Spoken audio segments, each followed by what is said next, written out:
Welcome everyone to Male Fuzz TV. I am Peter and today I'm going to be talking about Gen V Season 1 Episode 7. It's called Sick. So spoilers for the episode. And this one had a lot of connections to the boys. Some very in your face, some that were arguably a little more subtle, and maybe even some that I didn't catch. But I think overall, this episode obviously takes the plot forward in big steps. It thematically introduces this idea of different viewpoints starting to emerge in the younger characters that might divide them into different groups. That being people who are very pro-super and anti-human, very much on the extremist side kind of thing. The way it's sort of framed in this episode is that there's characters who are saying Homelander was right for killing that dude at the end of the last season of The Boys.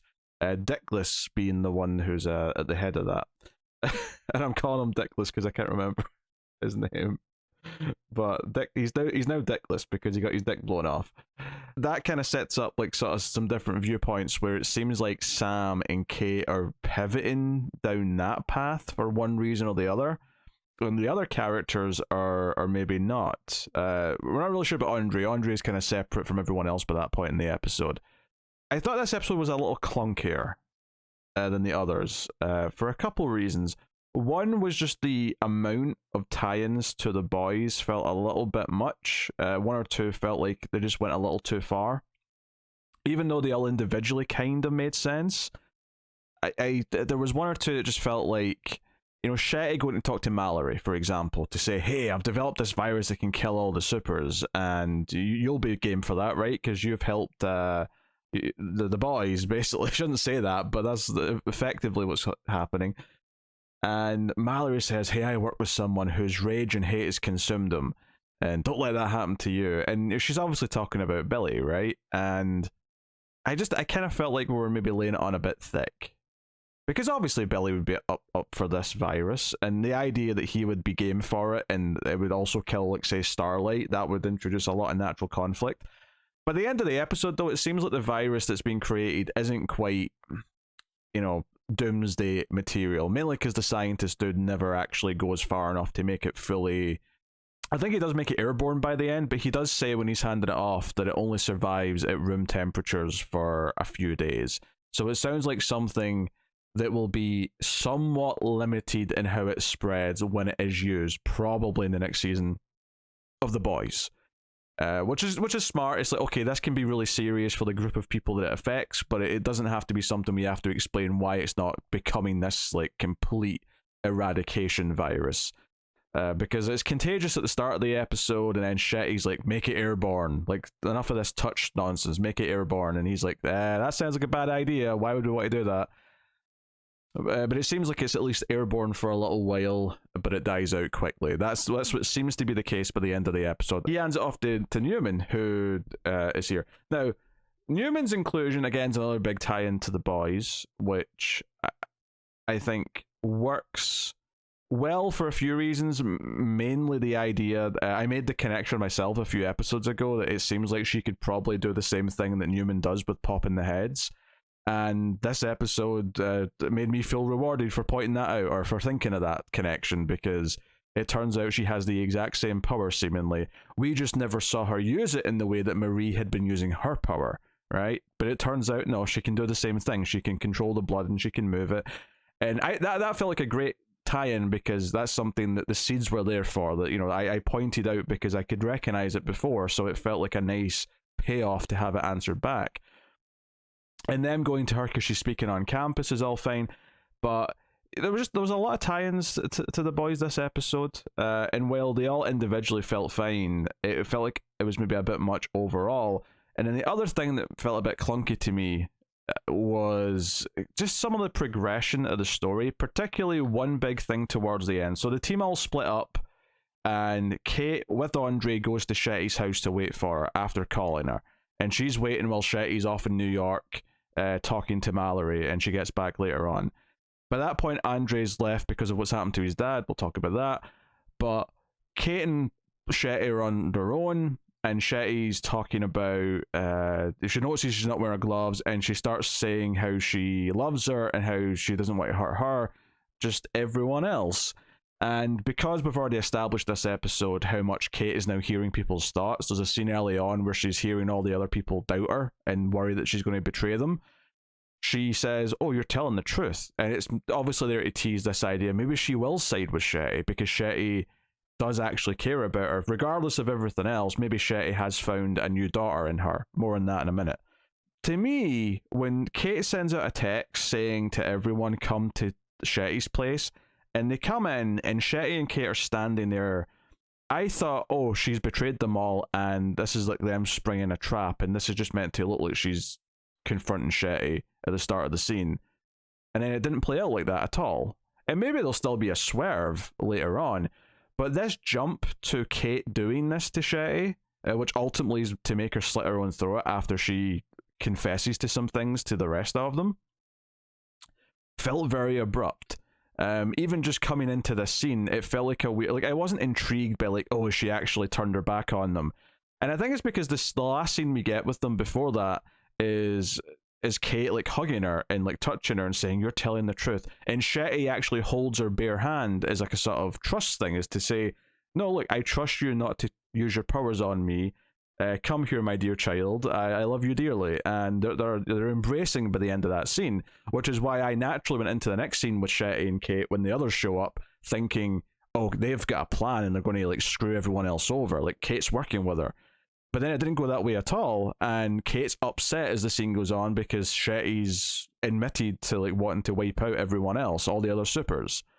It felt a little bit like a weird transition to me, and I don't think it flowed very well or made me feel like I was like being hit with a nice like reveal or twist or anything in the moment.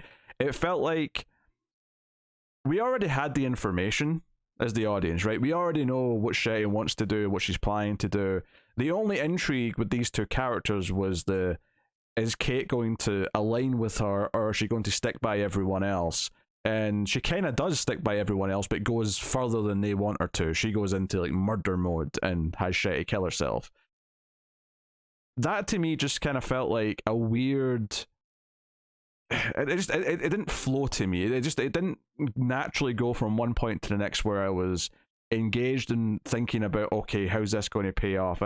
Because normally this show, and The Boys in general, is very good about setting up the characters, understanding what they want in the situations, and then the drama of, can one of them convince the other to change their mind? There's a lot of that in The Boys, with Billy having his crazy ideas because he's consumed with vengeance, and Huey being the more heartfelt one who is more sensible, or sometimes he isn't, like last season when Starlight was having to try and break through to him because he kept trying to use powers and be masculine and all these other things. And I just felt like this was too muddy, where I felt like we leaped ahead into some new ideas, and I don't necessarily dislike the ideas. I actually quite enjoyed when they're at the speech with Newman, and Dickless is like the MAGA guy in the crowd who's saying Soup's lives matter and yelling about how Homelander was right for what he did and Soup should look out for themselves. We're better than humans, and you know, it becoming this kind of superiority complex, and the idea that what Homelander's done is starting to inspire half the supers into thinking they are better than the humans and creating this divide that's going to be very, very problematic. And we see, you know, the supers that are asking questions, they're disagreeing. One girl thinks Homelander is a criminal and should be tried for what he's done and wants to make sure there's justice. Some of the others are like, no, we're behind Homelander, blah, blah, blah. That idea is interesting. And I think also, too, the idea that Dickless here is influencing Sam, because Sam's very impressionable right now. He's very malleable. Like, you can understand why he could be easily influenced, especially with how he's been treated by humans, like in the prison cells of the woods, everything that's happened to him. It makes sense that if someone says, hey, you're better than them and it's wrong what they've done to you, you can see how he could become extreme, how he could become an extremist. And I think that part of it makes sense to me. Although it did feel a bit weird how Dickless seemed to be like wanting to enlist Sam. It felt like to me he was there intentionally to try and lure him out and bring him along. The way he like talks him into coming to this speech thing by saying Emma will be there and saying, come on, dude. Like, it felt like a planned, intentional thing. But then when the rest of it played out, it never really ever had a moment where it revealed why he wanted Sam to come with them, or if he even knew who Sam was. There might still be a reveal that ties into that as well. I guess that's one of the other things that felt clunky. It felt like there was just characters doing things that didn't feel as set up as they normally are, where I completely get the intentions of the character. Or if I don't, then it's paid off by the end of the story, by the end of the episode. And I didn't feel that with this here. It felt like he was signaling Sam out as a, I don't know, as a new member of the shitty extremist side of supers, but without, I don't know, any reason for specifically targeting him. So that was one of the things I thought, and this is the thing, I'm probably sounding quite negative on this. I think there's a lot of individual things in this episode that I like. I do like this whole political schism that might be happening in the supers. You know, it's reminding me a lot of X-Men in the comics when there was the whole Cyclops was right thing was happening, and it kind of split the mutants in the Marvel universe down the middle, and that was a whole thing. So I can definitely see what they're doing here, but turning it up to 11, and that's a fine idea. It's just some of the progression, especially in the back half of the episode, just kind of felt like it was taking me into leaps into things that didn't feel we were quite ready for. Kate's whole thing with Shetty being the biggest thing for me, where I felt like we hadn't set up for that scene enough, so it rang a little bit weird to me in the moment. And even Kate saying she uses her powers to stop Marie from intervening. She says, "No, don't help her." Right? Nothing too serious, just don't help her, and that's fair enough. But then she says, "I'm sorry you have to live through this again." As we get little mini flashbacks to Kate's mum, or sorry, to Marie's mum bleeding out in the bathroom, and I get why Marie's maybe having flashes to that because it's very similar, and I even get that Kate is probably seeing in Marie's head that she's thinking of that. You know, that makes sense because we know she's sort of taking in information from those around her. So that part of it's actually quite smart when I think about it. But it felt like a bit of a sudden leap to me. It's just because I think Shetty's a character who we were only just really starting to get to like who she is, and she's already dead seemingly, unless there's some big swerve where this was some weird plan with Kate and Shetty, and there's a shapeshifter, or there's something to trick them. And I'm not entirely convinced there isn't, because something about the vibe of that entire last sequence with Shetty and Kate in front of everyone felt really off. And I don't know if it's meant to feel off because there is something afoot here and we're going to reveal something else. But if it is that, it doesn't feel quite like I'm comfortable in being that. And if it isn't that, and this is just what happened and there's nothing to reveal, then the fact that I have these weird feelings about it feels a bit off. So I don't know, something about all that just felt a bit off. The whole thing with Shetty though, and why she hates supers, I do think is interesting, particularly because when she talks about this plane that went down, my first thought it has to be that plane from season 1 of The Boys, right? It has to be that plane that Homelander and Maeve were on, and Homelander decided that they couldn't save them, so they can't save any of them. None of them can know that we failed, so we're just going to let them all die, and Maeve's crying to like at least save the kid. I can't remember the kid well enough to remember if it could have been Shetty's daughter, but it wouldn't surprise me if it was Shetty's daughter specifically, that Maeve tried to like convince Homelander to like let her save, and he said no. So it's like, okay, I love this as a whole universe thing because it's like Homelander's deeds have created an extremist, someone who wants to commit genocide. Even Mallory calls it genocide and isn't comfortable with it. But you understand it, and you understand what Homelander's doing and why it would create someone like Billy and then later someone like Shetty. And, you know, and later on, Shetty specifically says Homelander, right? The word Homelander actually comes out, and some pieces are put together. I like that connection. I think that makes sense. It reminded me a lot of a connection in Split to a previous movie. I won't spoil it, even though it was spoiled for me the weekend the damn thing came out. But I thought that was a neat connection to The Boys that didn't have to like be said out loud. But if you get the connection, if you understand what plane they're talking about, you're like, oh shit, that's actually kind of cool that it links up with that. yeah, a weird episode for me. With just these weird vibes that I was getting from some of the plot progressions. Andre sort of ditching out of the plot effectively because his dad has a seizure on a TV interview, and his powers start going haywire. This is a very mixed bag for me. Where I love the idea that his like metallic like powers start like kicking in when he's unconscious, and the ambulance is caving in, and Andre is like using his powers to try and counteract it, but the poor paramedic in the back is getting hit with fire extinguishers and scissors and all sorts of things. That on its own is a really fun idea. The idea that there's a super that's unconscious with these powers, and like another super's trying to stop it from killing everyone else around them. I think that's a really fun concept.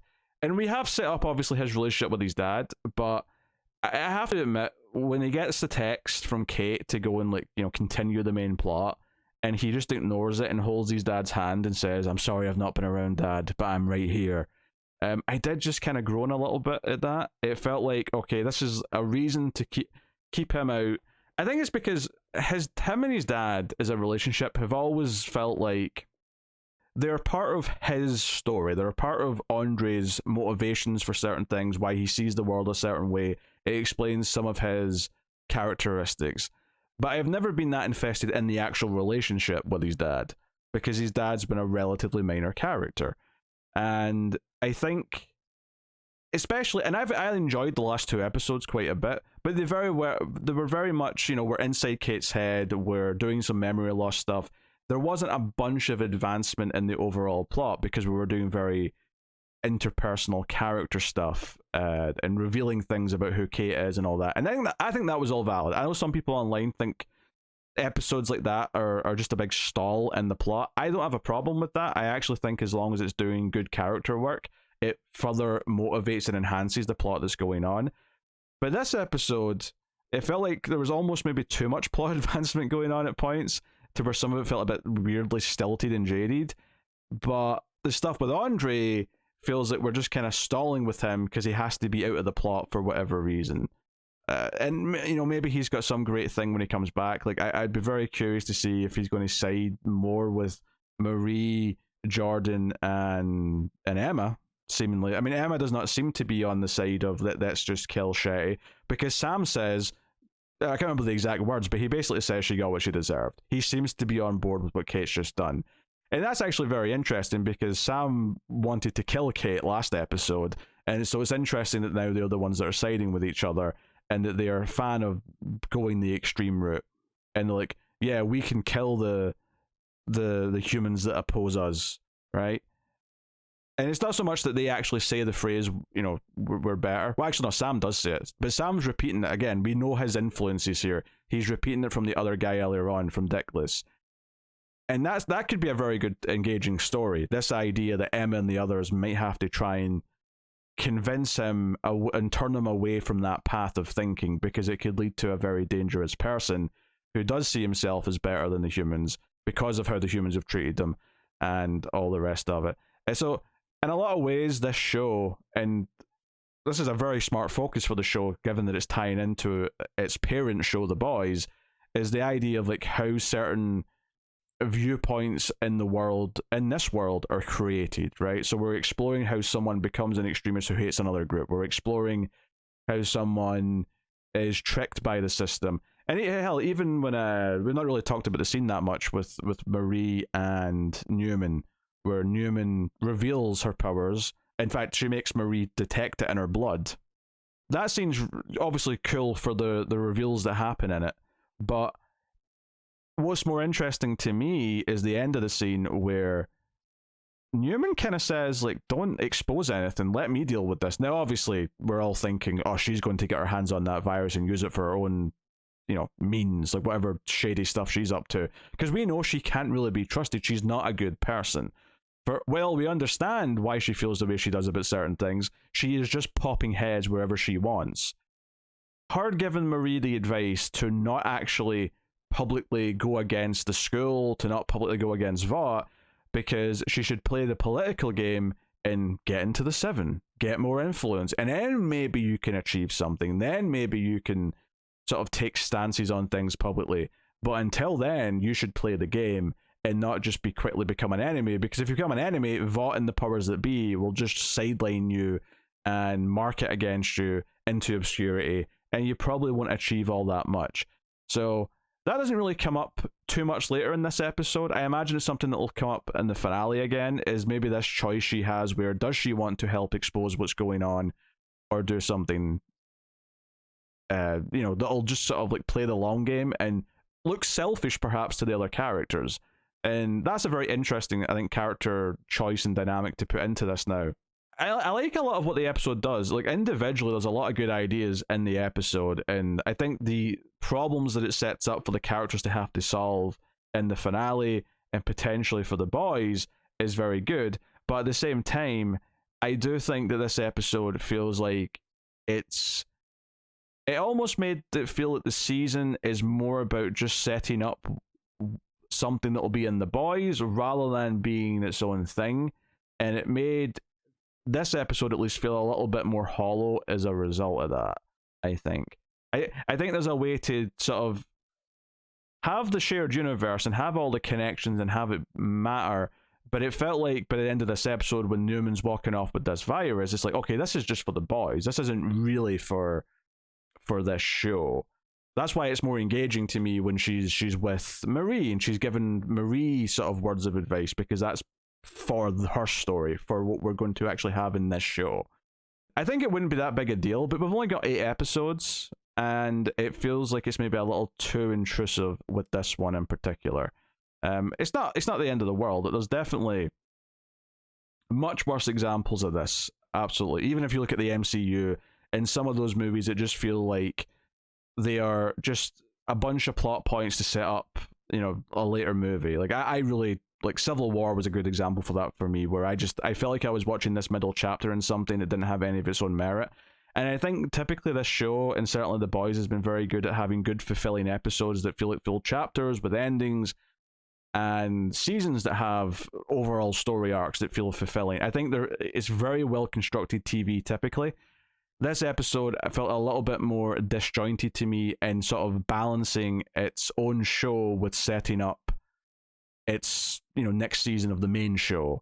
So I do think there's some valid critiques to be had there that didn't completely like nuke the episode by any means. I didn't come out of it feeling annoyed or angry or like it was a mess or anything like that. It all just felt a little bit less refined and not as well put together as it normally does. Even something as silly like Sam finding Emma's sex toys and she has the Starlight vibrator. That's that's a little funny because that's a fun thing to reference from the main show. But because we're doing all these bigger things from the main show in this very episode, it actually did kind of like add to this feeling of this is too much. You're doing too many references to the other show in this particular episode, I think. You could have done that at any other time. Much funnier, I thought, was the drawer with all the underwear in it, and there's like different sizes of underwear from normal human size all the way down to little tiny action figure size. That was a much funnier thing, because that's just for the show. This is just about Emma's character, and it's a joke about who she is and doesn't rely on anything from the other show.